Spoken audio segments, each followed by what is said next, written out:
नमस्कार, बहुत स्वागत है आप सभी का। प्रदेश हमारा देख रहे हैं आप, आपके साथ मैं हूं प्रियंका राय। रुक करेंगे अब तक की तमाम बड़ी और अहम खबरों का।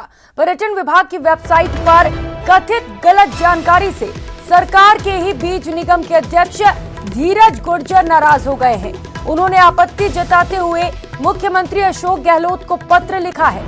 दरअसल पर्यटन विभाग की वेबसाइट पर सवाई भोज महाराज को राजपूत समाज का बताया गया है, जबकि धीरज गुर्जर का कहना है कि वे गुर्जर समाज के थे। गुर्जर ने पत्र में विभाग के दोषी कार्मिकों के खिलाफ कार्रवाई की भी मांग की है।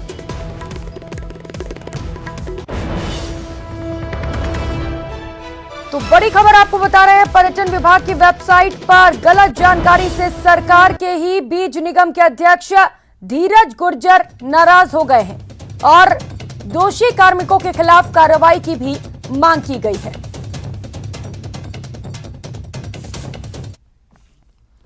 और कल लेते हैं अगली खबर का। गुलाम नबी आजाद के इस्तीफे पर सचिन पायलट का बयान सामने आया है। उन्होंने गुलाम नबी आजाद के इस्तीफे पर इसे दुर्भाग्यपूर्ण करार दिया और इस्तीफे की टाइमिंग को भी दुर्भाग्यपूर्ण बताया है।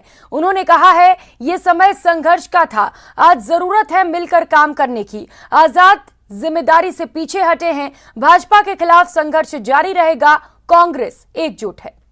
आज गुलाम नबी आजाद जी ने कांग्रेस पार्टी की सदस्यता से अपना इस्तीफा दिया है।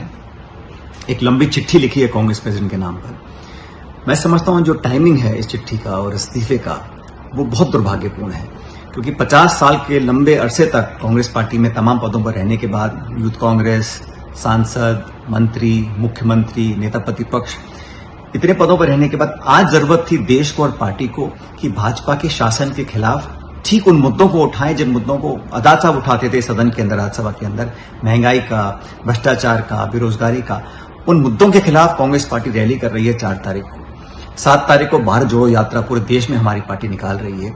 ये समय था संघर्ष का, सच्चाई को रखने का और भाजपा का सामना करने का। ऐसे समय पर पार्टी छोड़ देना और जो तमाम बातें उस चिट्ठी में लिखी गई हैं, वो सच्चाई से बहुत परे हैं।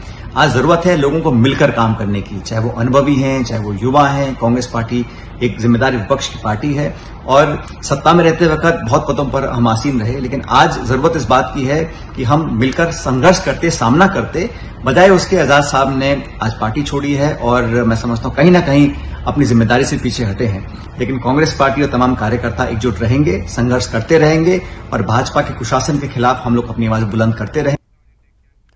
उधर बीजेपी नेता वासुदेव देवनानी ने मुख्यमंत्री अशोक गहलोत को पर्यटक मुख्यमंत्री करार दिया है। जयपुर में मीडिया से बातचीत में देवनानी ने कहा कि सीएम को प्रदेश संभालने की फुर्सत नहीं है, उन्हें राजस्थान से ज्यादा दिल्ली और गुजरात की फिक्र है, जिसका खामियाजा प्रदेश की जनता भुगत रही है।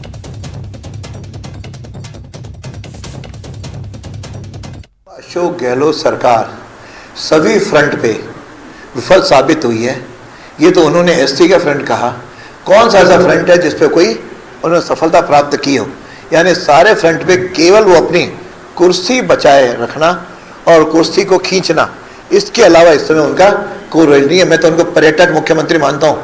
कभी गुजरात है तो कभी दिल्ली है, कभी कोई उनकी ईडी पूछती है तो वहाँ चले जाते हैं, यानी पर्यटक मुख्यमंत्री के रूप में काम कर रहे हैं। राजस्थान मुझे लगता है कि उन्होंने पूरी तरह बेहाल छोड़ रखा है। जो एमएलए मंत्री जो भी करें, यानी उनके एमएलए जी उन पर आरोप लगाते हैं कि कोई राजस्थान में उनका नहीं सुनवाई हो रही है।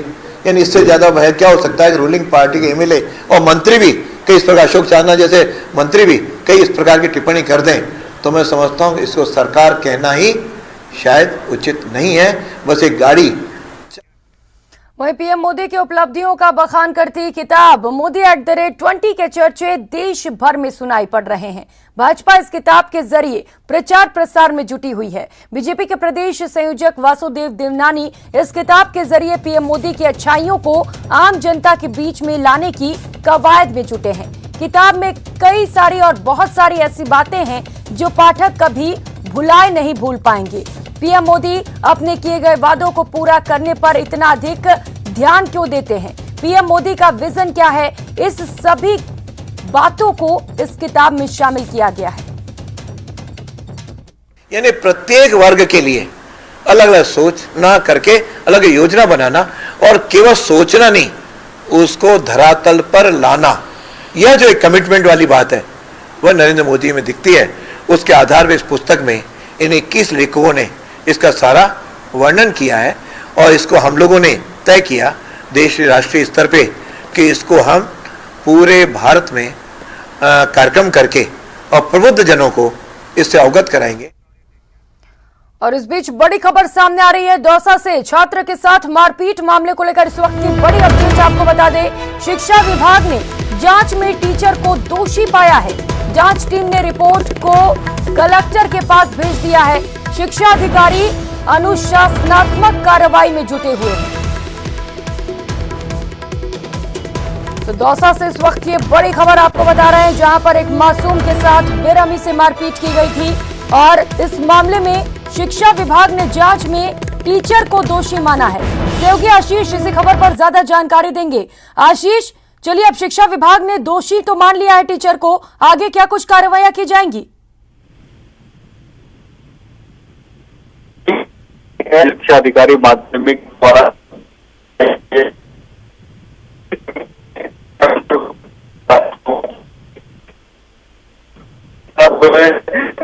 के दिन घटना हुई थी, उसके बाद में इस पूरे कोई मुकदमा दर्ज नहीं किया था। वहीं ग्रामीणों ने भी दबाव बनाया था, साथ ही जो पीड़ित परिवार है उसको धमकाया गया था। 24 अगस्त को ये बाद जिला शिक्षा अधिकारी के पास मिला था और उसके बाद में पूरे मामले की जांच की है, जिसकी जांच। चलिए, ठीक है, बहुत शुक्रिया आशीष आपका इन तमाम जानकारियों के लिए। और अगली खबर का रुख करेंगे। साधु की आत्महत्या के मामले में भिनमाल विधायक पूराराम चौधरी खुद को बेगुनाह साबित करने की कोशिश में जुटे हैं। आज विधायक पूराराम ने खुद को निर्दोष बताते हुए प्रदेश मुख्यालय में नेताओं से मुलाकात की और जमीन के दस्तावेज सौंपे। पूराराम ने कहा, जिस साधु ने सुसाइड किया उसके साथ उनके कोई मतभेद नहीं है, उन पर बेवजह दोषारोपण किया जा रहा है, वे जांच में पूरा सहयोग करेंगे।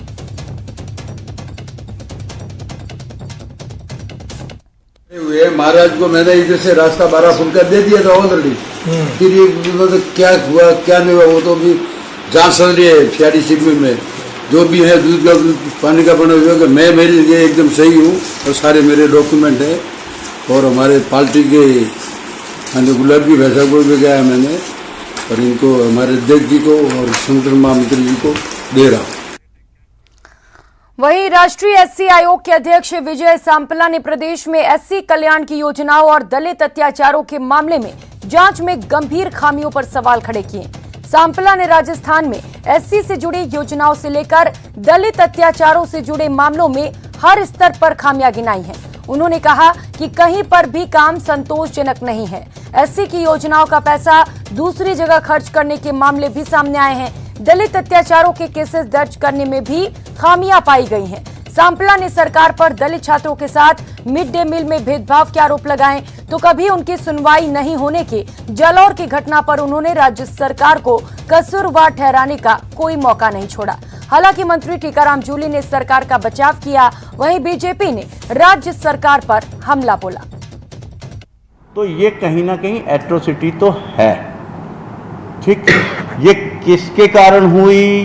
मटके से पानी से ली, उससे ली, इससे ली, कहीं ना कहीं बच्चे के साथ मारपीट हुई, इसमें कोई भी दो राय नहीं है। तो एट्रोसिटी कोई अकेले राजस्थान के अंदर नहीं हो रही है, पूरे देश के अंदर हो रही है। पूरे देश की समस्या है कि आज़ादी के 75 वर्षों के बाद भी हम लोगों की मानसिकता नहीं बदल पाए हैं। आज उसको बदलने की ज़रूरत है, हम प्रयास कर रहे हैं। हमारा मुख्य उद्देश्य यही है कि इसको कैसे किस प्रकार से हम रोकें। इस सरकार में दलितों के भी बुरे हाल हैं, दलित उत्पीड़न भी बढ़ रहा है और साथ में इस समय अशोक गहलोत सरकार जितनी भी उन्होंने घोषणाएं की दलितों के बारे में, एक भी योजना धरातल पर नहीं उतरी है।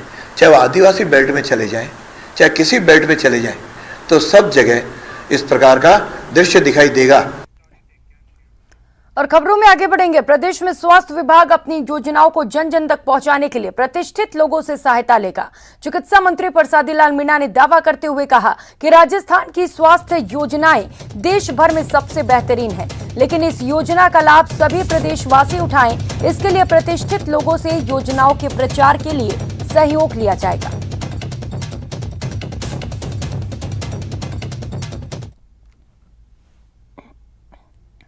प्रचार प्रसार करने के लिए बुद्धिजीवी है, जो विषय विशेषज्ञ है, उन लोगों को भी हम सेवाएं ले रहे हैं कि आम जन तक इन योजनाओं का प्रचार हो, जिससे आम जन को इनका फ़ायदा मिले, लोगों का इलाज हो। और निश्चित रूप से लोग बीमारी को दिखाने से पहले उसकी जांच करवाए, जांच करा के प्रॉपर वे में अगर वो शुरू में करेंगे तो निश्चित रूप से उनको फ़ायदा होगा। मुख्यमंत्री जी ने बहुत बड़ी योजना स्टेट को दी है। आज देश के किसी भी राज्य में राजस्थान जैसी मुख्यमंत्री चिरंजीवी स्वास्थ्य बीमा योजना, जिसमें 10 लाख तक का इलाज फ्री हो, ऐसी योजना पूरे देश में कहीं नहीं है। खबर भीलवाड़ा से। भीलवाड़ा में आस्था के केंद्र पंचमुखी दरबार के दक्षिण पूर्व दिशा में भूमाफियाओं ने नगर नियोजक की ओर से तय नक्शे के विपरीत मनमर्जी से प्लॉटिंग कर ली। भूमाफियाओं की इस हरकत से लोगों में नाराजगी है और इसी को लेकर आज संत और सनातन समाज की ओर से एक रैली निकाली गई। रैली में शामिल होकर कलेक्ट्रेट पहुंची लोगों ने वहां जमकर विरोध प्रदर्शन किया।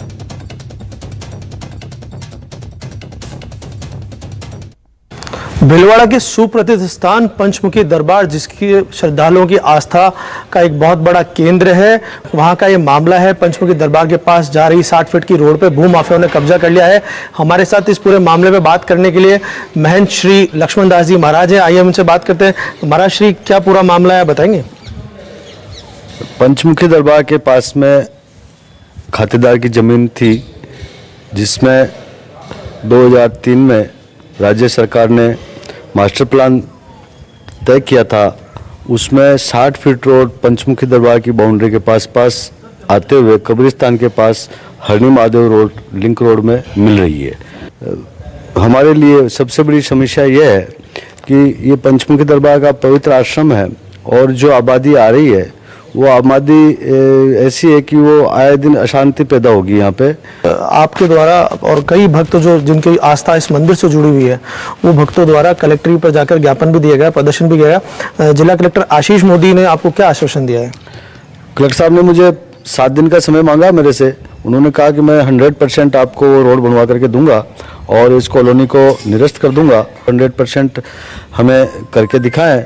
कई जगह ऐसे देवस्थान के भूखंडों को लोगों ने कब्जा कर लिया है, जालसाजी से बेच दिया है और भूमाफियाओं ने उसमें कॉलोनियां बसा दी है। तो मैं फिर सभी की आवाज़ उठाऊंगा। जहाँ पे हजारों लाखों श्रद्धालुओं की आस्था जुड़ी हुई है और महंत लक्ष्मण दास जी ने कहा कि अगर हमें न्याय नहीं मिलता, पंचमुखी दरबार को न्याय नहीं मिलता, मुझे प्राण त्यागने पड़े तो वो भी त्यागूंगा। और 7 दिन में अगर कोई फैसला नहीं आता है तो जिला कलेक्ट्रेट के बाहर उग्र प्रदर्शन किया जाएगा, संतों द्वारा और उनके भक्तों द्वारा। वीडियो जर्नलिस्ट अंकुर के साथ राहुल कौशिक, न्यूज़ 18 भीलवाड़ा। वहीं जोधपुर के महज 8वीं पास ग्रामीण वैज्ञानिक गणपत सिंह राठौर ने ऐसे आविष्कार किए हैं कि हर कोई उनकी प्रतिभा का कायल है। इस आविष्कार में बोरवेल में गिरे बच्चों को निकालने वाला रोबोट है। अपने आविष्कार को पीएम मोदी को सौंपने के लिए गणपत अपने गांव से पैदल दिल्ली के लिए रवाना हो गए हैं। दिल्ली पहुंचने के बाद गणपत ने पीएमओ में मुलाकात की तिथि निर्धारित करवाई। अब गणपत से 15 दिन के अंदर पीएम मोदी मुलाकात करेंगे। न्यूज़ 18 संवाददाता से बातचीत में वैज्ञानिक गणपत ने बताया कि उनके अपने घर में मौजूद कबाड़ के साथ अन्य तकनीकी संसाधनों के जरिए 22 महीने के अथक प्रयास के बाद ये आविष्कार किया गया। कोरोना काल में किए गए आविष्कारों को प्रधानमंत्री नरेंद्र मोदी को सुपुर्द करने के लिए जोधपुर मारवाड़ के देचू से कुछ युवा हैं जो आए हैं, जिन्होंने कोरोना काल में 13 उपकरणों का आविष्कार किया है। ये प्रधानमंत्री को मोदी को सौंपना चाहते हैं। उनसे इनकी बातचीत भी हुई, अपॉइंटमेंट भी मिला है। गणपत सिंह हैं। गणपत सिंह, आप ग्रामीण वैज्ञानिक हैं, 8वीं कक्षा तक आप पढ़े हुए हैं, लेकिन आपने 13 उपकरणों का आविष्कार किया है। ये 13 उपकरण क्या है और प्रधानमंत्री नरेंद्र मोदी को सौंपने के पीछे का क्या उद्देश्य है? मेरा सबसे पहले तो कोरोना काल आया, उस समय मोदी जी ने भाषण दिया था कि घर में रहो और कुछ न कुछ करते रहो, बाहर इधर उधर घूमो मत, घूमना नहीं है। तो इसलिए मैंने एक ऐसा ठान लिया कि मेरे को कुछ न कुछ करना है। तो उनका भाषण सुन के मैं प्रेरित होकर के ये काम शुरू कर दिया। तो उसमें एक तो मैंने बनाया बैटरी, उसमें 1 लीटर पानी डालो, फिर उसमें से 5 मिनट अंदर रख के निकाल दो, फिर 1 महीना तक घर में आप लाइट कर सकते हो। और जहाँ पर अपना ठंड इलाके में आर्मी लगी हुई है, वहाँ पर करोड़ों रुपए का उजाले के लिए जनरेटर का खर्चा आ जाता है, डीजल पेट्रोल का। तो वहाँ पर फ्री ऑफ कॉस्ट जहाँ ठंड रहती है वहाँ पर पानी डालने की भी ज़रूरत नहीं है। और आर्मी के लिए रोबोट है जो आतंकवादियों से मुठभेड़ होकर अपने जवान शहीद हो जाते, उनके लिए 2 किलोमीटर बैठा दूर अपना जवान ऑपरेटिंग करके रिमोट सिस्टम से उस आतंकवादी को घर में कहीं पर भी रहेगा तो उसको ख़त्म करके आएगा और ज़िंदा पकड़ना तो भी पकड़ाएगा। नंबर 3 है जो बोरवेल में अभी कोरोना काल में 12-13 केस आ गए थे, बोरवेल में बच्चे गिर जाते, उनको निकालने के लिए मतलब आर्मी NDRF कई टाइम लग जाता है, हफ्ता 10 दिन लग जाता है, असफलता मिल जाती है। तो उस मतलब परेशानी को देखते हुए मैंने ये रोबोट बनाया, ये लगभग आधा घंटा में बाहर निकाल देता है। इन्होंने 13 उपकरणों का आविष्कार किया जिसके पीछे का मकसद था कि कम लागत से 13 उपकरण। और खबर चूरू से है। चूरू के गांव सहनाली बड़ी में एक ही मोहल्ले के 6 जनों को उल्टी दस्त की शिकायत होने पर गंभीर हालत में राजकीय भर्तिया जिला अस्पताल में भर्ती कराया गया। अस्पताल में भर्ती 6 लोगों में से 5 बच्चे शामिल हैं। बताया जा रहा है कि खराब पानी पीने से सभी की तबीयत खराब हुई है। उल्टी दस्त हो रही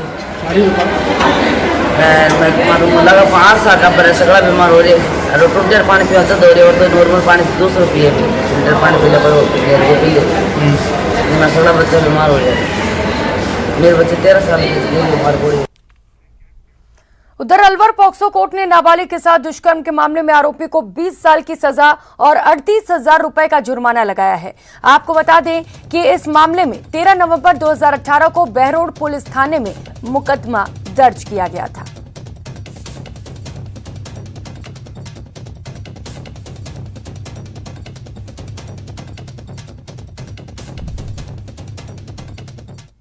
न्यायालय ने मुलजिम को दोषी माना।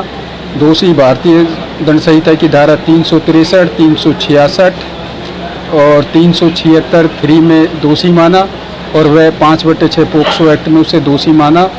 363 में 3 साल की सजा व 3,000 रुपये जुर्माना, 366 में 5 साल की सजा व 5,000 रुपये जुर्माना, 376 3 में 20 साल की सजा व। के बाद आप सभी का स्वागत है। राजस्थान पर्यटन विकास निगम के अध्यक्ष राज्य मंत्री धर्मेंद्र राठौड़ ने कहा कि रेल मंत्रालय ने पैलेस ऑन व्हील्स चलाने के लिए हरी झंडी दे दी है और शीघ्र ही पैलेस ऑन व्हील पटरियों पर दौड़ेगी।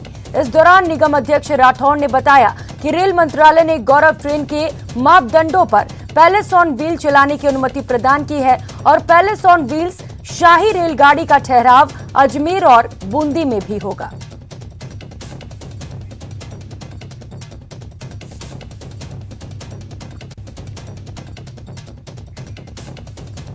तो रेल मंत्रालय ने हरी झंडी दिखा दी है। दोबारा पटरी पर पैलेस ऑन व्हील्स दौड़ेगी और इसे लेकर जानकारियां भी साझा कर दी गई हैं। एक बार फिर से ये पटरी पर दौड़ती हुई नजर आएगी। इसका ठहराव अजमेर और बूंदी में भी किया जाएगा। धर्मेंद्र राठौड़ ने ये तमाम बातें कही हैं। उन्होंने कहा है कि एक बार फिर से इसे हरी झंडी दिखा दी गई है और बूंदी और अजमेर में इसका ठहराव किया जाएगा। और खबरों में आगे बढ़ेंगे। मंगलम प्लस मेडिसिटी हॉस्पिटल के कार्डियक विभाग ने एक बार फिर से इस क्षेत्र में महत्वपूर्ण उपलब्धि हासिल की है। ये उपलब्धि अस्पताल के कार्डियक साइंस के निदेशक डॉक्टर संजीव रॉय और उनकी टीम ने अर्जित की है। डॉक्टर संजीव रॉय ने बताया कि आमतौर पर एंजियोप्लास्टी कंट्रास्ट एजेंट, जिसे डाई भी कहा जाता है, कंट्रास्ट एजेंट का किडनी के कार्य पर हानिकारक प्रभाव पड़ता है। वर्तमान एंजियोप्लास्टी सर्जरी में किडनी को बचाकर बिना कॉन्ट्रास्ट के एंजियोग्राफी करना एक जटिल प्रक्रिया है। उनकी टीम ने कंट्रास्ट की एक बूंद का उपयोग किए बिना सफल एंजियोप्लास्टी की और किडनी को कोई नुकसान नहीं पहुंचा। इस तरह का केस राजस्थान में पहली बार किया गया है।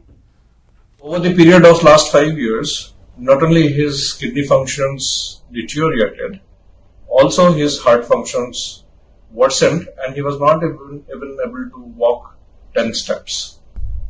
So he was in dire need for further treatment because he was already on maximal dose of medication that can be given, and yet his symptoms persisted. So in such a condition, when we took him, his sugar control, he was a diabetic and hypertensive, both sugar and BP were not under control. We controlled it, and angiography was done with only 20 ml of contrast injection, basically to find out what the blocks are. फिलहाल इतना ही। नमस्कार।